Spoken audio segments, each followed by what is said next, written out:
5 berita terpopuler hari ini, Senin 26 Januari 2026 di Bloomberg Technos Flash 5. Yang pertama, Bahlil mewajibkan bioetanol E10 konsumsi Pertalite, rawan jebol.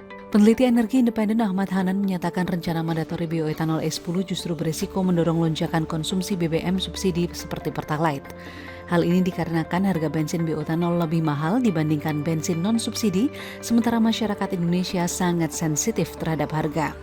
Menurutnya, pemerintah harus lebih dulu menekan harga bioetanol melalui insentif fiskal maupun non-fiskal, optimalisasi bahan baku domestik, serta penerapan skema transisi yang bertahap. Kedua, Trump klaim AS gunakan senjata diskombobulator di Venezuela.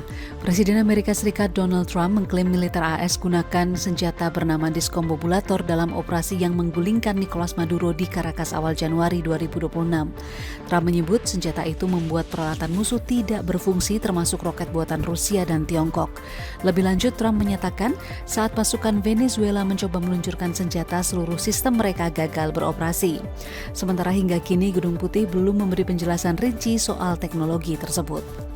Ketiga, pekan ketiga Januari asing keluar dari RI 5,96 triliun rupiah. Bank Indonesia mencatat arus modal asing keluar dari pasar keuangan Indonesia sebesar 5,96 triliun rupiah pada pekan ketiga Januari 2026.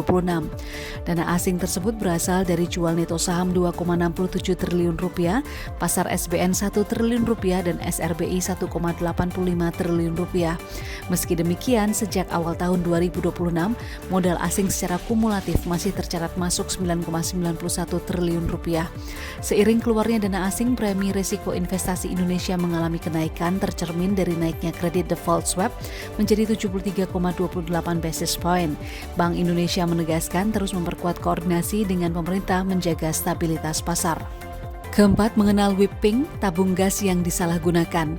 Whipping tabung gas kecil berisi nitrous oxide atau N2O tengah menjadi sorotan publik usai dikaitkan dengan kematian seorang selebgram.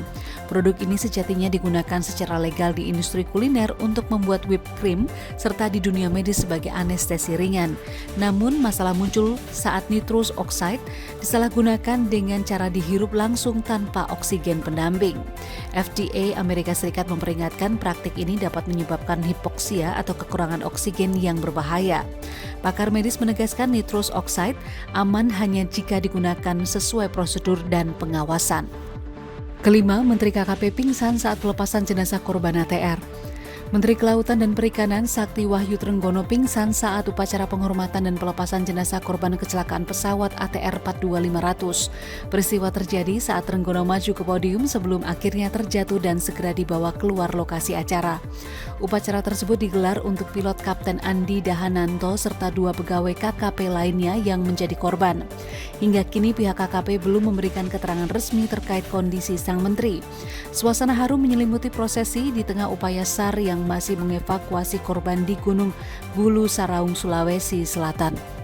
Itu dia 5 berita terpopuler pilihan Bloomberg Technos hari ini. Ikuti terus update selanjutnya di www.bloombergtechnos.com.